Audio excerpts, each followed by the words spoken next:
she's being decommissioned and moving forward to shipping her out. Do you have a card that you want to send it so they out of the bank?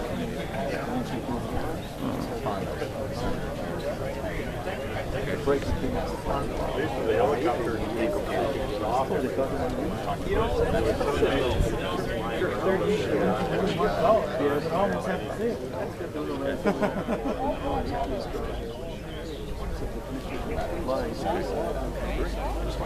Please do.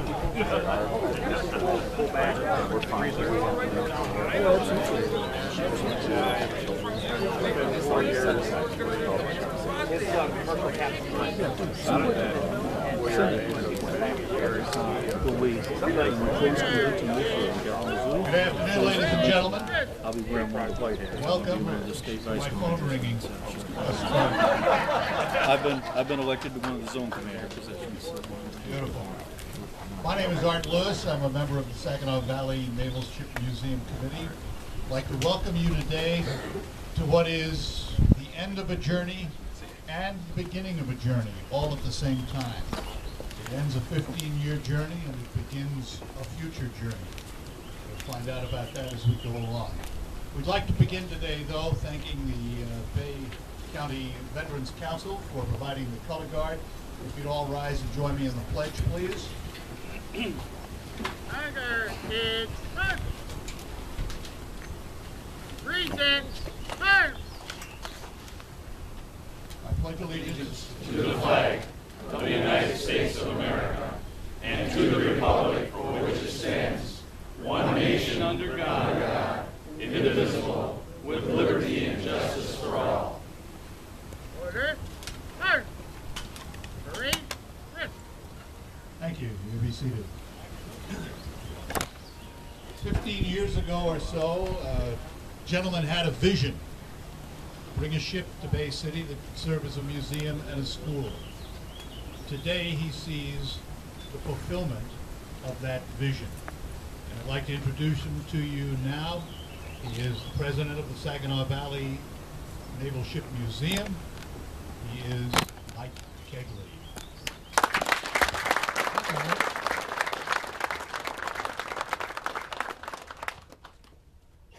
Boy, he makes a guy sound important. And being the president of the Saginaw Valley Naval Ship Museum, I get to make the coffee every morning. Good coffee. It is good coffee. I've got to admit. Before I start on any remarks that I have, I would like to honor some of the members of our committee that are no longer with us. Rudy Howard was our first treasurer. Ted Harborn, he was on our board. Gordy McAllister, Jack McNeil. For those of you who have seen the mall model, Jack was the one that refurbished that model of the Charles Adams. Bob Clifford, who just did monumental things for us. Earl Hewitt, which we're going to talk about in a little bit here. Earl was responsible for this day coming about, doing our application. And our first educational director, Ray Keach. And may all the rest in peace.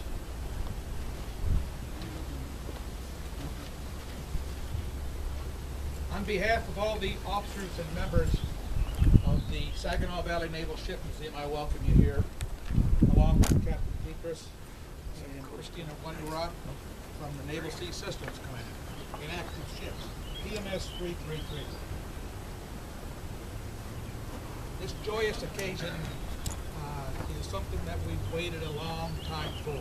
I also would like to welcome all the state and local dignitaries, especially the mayor of Bay City and the county executive, and the rest of the politicians are here, too numerous to go through this list that I have here. I'm so happy that they could all make it. These people have worked tirelessly on this project, and they should be commended for their devotion and dedication to bring this significant, unique venue to Bay City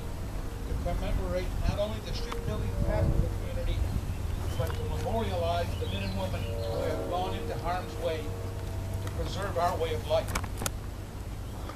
The countless hours that have been spent to ensure the success of this project are now coming to realization.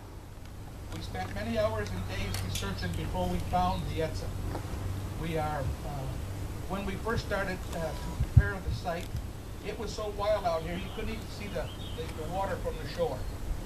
It took members like Mike Foley and John DeWise and a lot of other members 2 years to take the undergrowth out of here to see the grounds that we have here today. Former committee member Earl Hewitt, who is now deceased, worked night and day to write the application required by the Navy for the procurement of the Edson. This was a critical step to acquire the ship. One after one of these steps, we surmounted the hurdles, and we've got to this date to be achieved. I've said before, most of you have probably heard this before, our application to the Navy stood 7.5 inches tall and weighed 17 pounds. It certainly wasn't a fill in the blanks. Fundraising has been and will continue to be a priority. We wish to thank the people, especially Vice President Dick Janke, for all the work that he's